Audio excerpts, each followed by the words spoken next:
task is already done because most of the things people have covered. So I'll go fast and I'll just take it from the point of view of us within Nestle in terms of how we are looking at the regulatory advocacy piece and what is it that we need to collectively do both with the producers of the plastic material, the regulators, the consumers, as well as us who will be using it in our brand. I know that the forum will cover over here both people who are in the food industry and in the non-food industry. For us, I think the challenge becomes much larger in the food industry because food safety comes into the perspective. What comes into the perspective is the attempt and the idea that you would have seen in the FSSAI regulation of a super clean process. How it is different from all the non-food is the consumer health and the fact that we need to be really, really cautious of what we are finally putting our packaging and using it for storing food. So this is the background. We were seen as heavy polluters, and that's how the government brought in the EPR regulations, and its enforcement became heavier and heavier as industry started to kind of move into its implementation. The key bodies for us, MOEFCC and its implementation by CPCB. FSSAI came into the existence because when you start talking about the EPR effects on food industry, we needed the food standards for it. And of course, the arm of the packaging standards was also extended to BIS because current packaging standards back in 2018 referred to BIS standards. So what does MOEFCC say? You all are aware there are three categories, rigids, flexibles, multi-layers. There again, the sense of circularity, sustainability and designing for environment is key. And that designing for environment is what our packaging experts take into consideration when looking at food contact material packaging. The categories put pressure on us. The 2025 one is applicable from 1st April.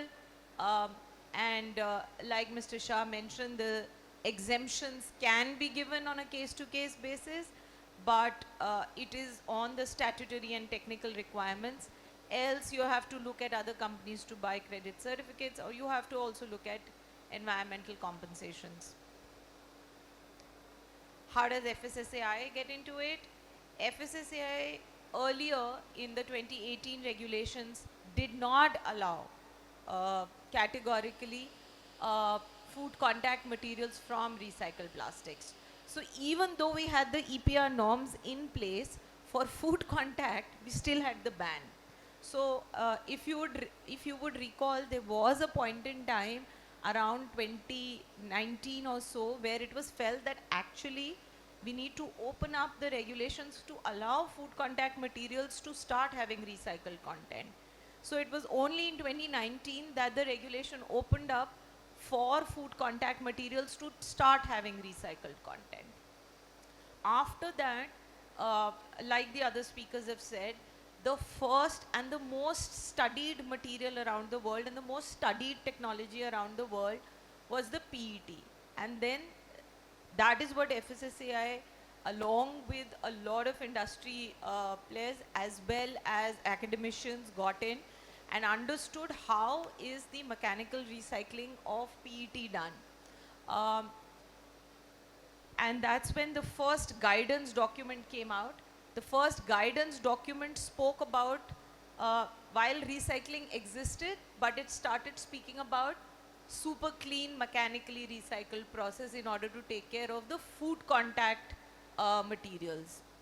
And what was kept in mind was, just like many other regulations around the world, which took US and EU as the benchmark because the technology which was used in order to produce, the machinery which was used to produce this super clean mechanically recycled product was a more US based organization or a EU based organization.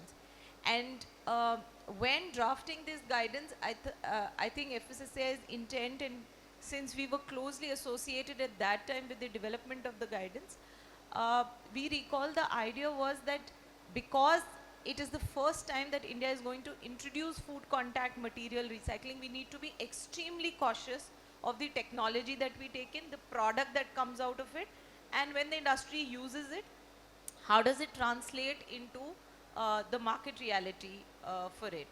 And hence, it was mandatory precondition to have a EU or US based process put in for the recycled PET to be brought in. Vendors started getting approved. If I see the history, 2022 was the first vendor who got approved.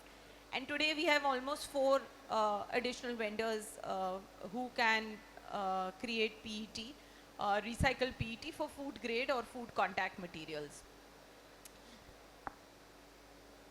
Now, what does the recycling guidance talk about? It speaks about not only mechanical recycling, but from a futures perspective, it also took care of hybrid mechanisms which move into chemical recycling. And therefore, today, if you see, there are a few vendors who can also supply PET via the chemical recycling route. Now, the latest guidance, which got released very recently in 2025, also has put in a marking and labeling for this food contact material, in which the content and the percentage of the recyclate that you use needs to be coming on the packaging material. There's a little ambiguity and a gray area over there, and I hope that gets a little bit corrected. And there seems to be some dissonance with the BIS standard of IS 14534. And there is a representation, some of you are involved, would be aware of what we're asking the government on. On the vendor approval process, Dr. Ravinder in the morning spoke about it. For rPET, there is a vendor approval form and there are prerequisites that are to be taken. What has additionally been added now is audits should be done on an yearly basis. There are sensory and apart from the initial quality, safety and packaging compliances, there are sensory evaluation methodologies as per ISO which have been defined. And the audit reporting and labeling compliances have also been made mandatory. But on the chemical recycling for other plastics, like Mr. Shah picked up, this part is still not opened up. Although there is a in principle recognition by FSSAI on the latest stakeholder meeting that they had in Mumbai, where they do say that, for other polymers, they are open to looking at the usage of chemically recycled material. But there are concepts that need to be built in within the guidance documents for the same. So for example, there are guidances on mass balance, there are guidances on certification and traceability, which we feel should be included in the polyolefins guidance that comes out from FSSAI, and we hope it happens fast.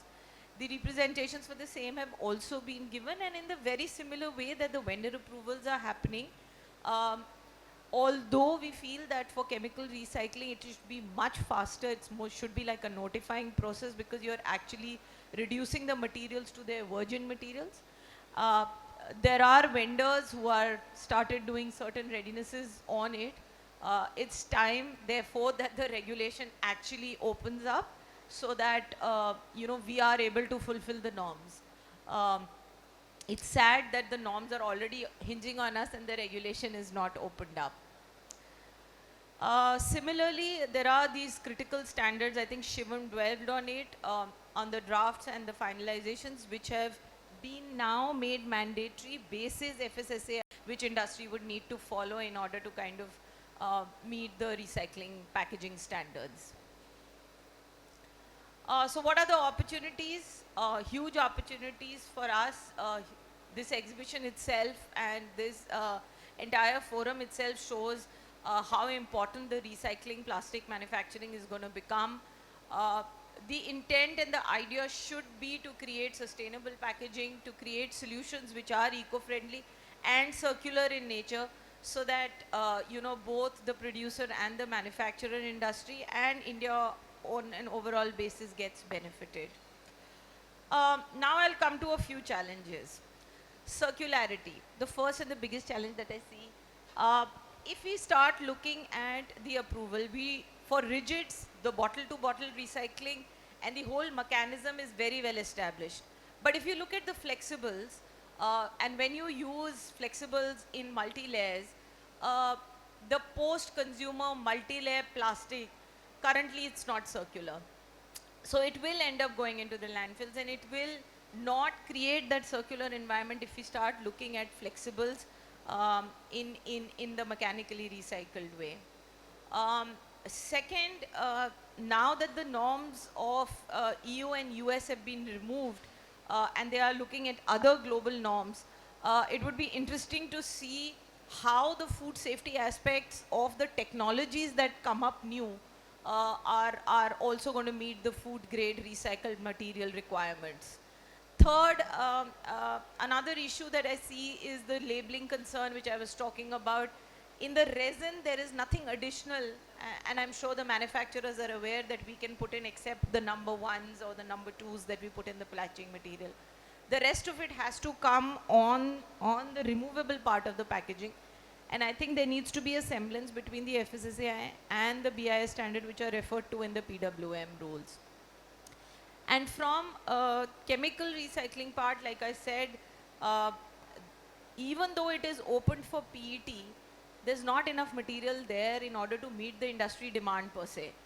And therefore, again, yeah, even if this layer is created, if you put it as a sandwich layer, then how do you maintain the circularity? For few packaging materials, we are aware that, which are like 6-layer, 7-layer carton box sort of packaging, that may be the only solution, but I think there still needs to be some amount of research done in order to show uh, what is a food contact material. Is the 4th layer post aluminum considered food contact or not in a multi-layer? And therefore, can the sandwich layers in multi-layers work in those category 3 sort of packaging materials? Um, I was looking at the vendor approval, and I was looking at Divya's presentation in terms of the availability. And I thought this could correlate to her regulatory issues where, you have very few vendors, uh, you have very few approvals, and yet you have the 1st April, which is already hinging on you. Ideally, what we had envisaged initially was that for recycled PET, it would only be for rigids, although now we even have chemical recycled PET. But for polyolefins, till the time you have infrastructure developed to meet the whole industry's demand, it's probably not possible for us in the next 2 years to meet the EPR norms. So that's another challenge. Now, if I look at the supply chain constraints, uh, today, if you look at the flexibles, which is rigids, if I leave that the PET part will take care of, all the other rigids, the MRFs not being there, the systematic way of collecting the waste not there, the segregation not being there, which has been a perennial issue, continues to put it on our face, because now we have to look at the flexibles. So that's another challenge in my mind. The other is even of the reuse. I was looking at the definitions, and some of you must be aware that there are overlapping definitions between reuse and recycling.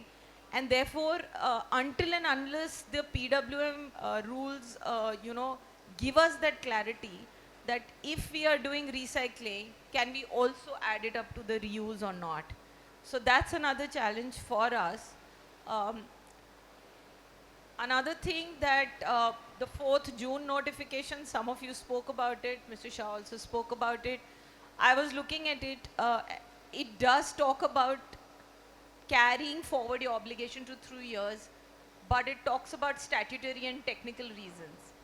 And it asks industry to come on a case-to-case basis. Now, some of these issues are not specific to A industry or B industry. It's for all of us. What do we do when chemical recycling is not opened up? What do we do if the segregation is not there? What do we do if the definitions are not clear? What do we do if we don't know whether the credit buying mechanism that CPCB has to set up is there or not there?